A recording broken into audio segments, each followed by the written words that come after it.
మాజీ మంత్రి వివేకానందరెడ్డి హత్య కేసుకు సంబంధించి ఆయన కుమార్తె సునీత కొన్ని సంచలన వ్యాఖ్యలు చేశారు.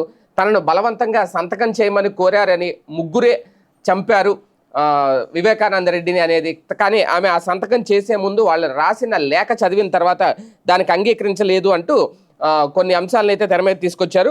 6 ఏళ్ల క్రితం వివేకానందరెడ్డి హత్య చేసిన రోజులు ఇప్పుడు గుర్తొస్తున్నాయంటూ ఆయన జయంతి సందర్భంగా ఇక్కడ కొన్ని పరిస్థితులు బాగా లేవంటూ హెచ్చరించారు. వివేక కుమార్తె సునీత ఆందోళన వ్యక్తం చేస్తూ వివేక హత్య కేసు నిందితులు బెయిల్ రద్దు పిటిషన్ సుప్రీంకోర్టులో విచారణలో ఉన్న నేపథ్యంలో కడప ఎస్పీ అశోక్ కుమార్ను సునీత అలాగే రాజశేఖర రెడ్డి దంపతులు కలిశారు. కేసు తాజా పరిణామాలను ఆయనకు వివరించారు.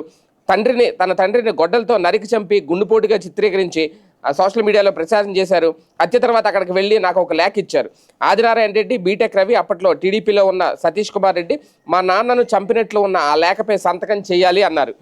దాన్ని చూసి చదివిన తర్వాత చేయలేదు అని చెప్పుకొచ్చారు. టీడీపీ వారు హత్య చేశారు అంటే తొలుత నేను నమ్మాను. చివరకు నారాసుర రక్త చరిత్ర అని రాశారు. ఆ తర్వాత సునీత, రాజశేఖర రెడ్డి చంపారంటూ మాపై ఆరోపణలు చేశారు. సాక్షులను బెదిరిస్తున్నామంటూ మాపైన కేసులు పెట్టారు అంటూ ఆమె కీలక వ్యాఖ్యలు చేశారు. తన తండ్రి హత్య కేసులో నిందితులు ఎవరనేది సిబిఐ తేల్చిందని, 6 ఏళ్లుగా శిక్ష మాత్రం ఎవరికీ పడలేదని వివరించారు. ఇప్పుడు ఎంపీ అవినాష్ రెడ్డి, సతీష్ కుమార్ రెడ్డి పోలీసులను బెదిరించేలా మాట్లాడుతున్నారని ఆరోపించారు. మా నాన్న మళ్ళీ రారు, హంతకులకు శిక్ష పడేలా ఇంకెన్ని రోజులు న్యాయ పోరాటం చేయాలి, అయినా న్యాయం జరుగుతుందని ఆశిస్తున్నాను అంటూ కొన్ని సంచలన వ్యాఖ్యలు చేశారు. ఒక రకంగా ఈవిడ చెప్తున్న ఈ ముగ్గురు ఎవరంటే తెలుగుదేశం పార్టీ నాయకులే. ఆదినారాయణ రెడ్డి, బీటెక్ రవి, అలాగే అప్పట్లో ఉన్న సతీష్ కుమార్ రెడ్డి. ఇప్పుడు ఆ సతీష్ కుమార్ రెడ్డి వైసీపీలో చేరిపోయారు. ఇప్పుడు అవినాష్ రెడ్డి కూడానే ఉన్నారు.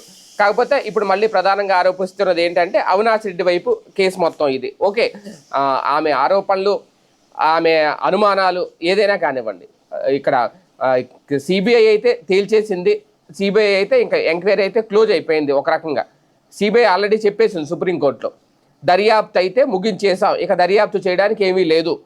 ఒకవేళ సుప్రీంకోర్టు కనుక మళ్ళీ ఏదైనా తదుపరి కార్యాచరణ ఎలా చేయాలి అని చెప్తే ఖచ్చితంగా మేము చేస్తామని అయితే సిబిఐ చెప్తోంది ఒక పక్క.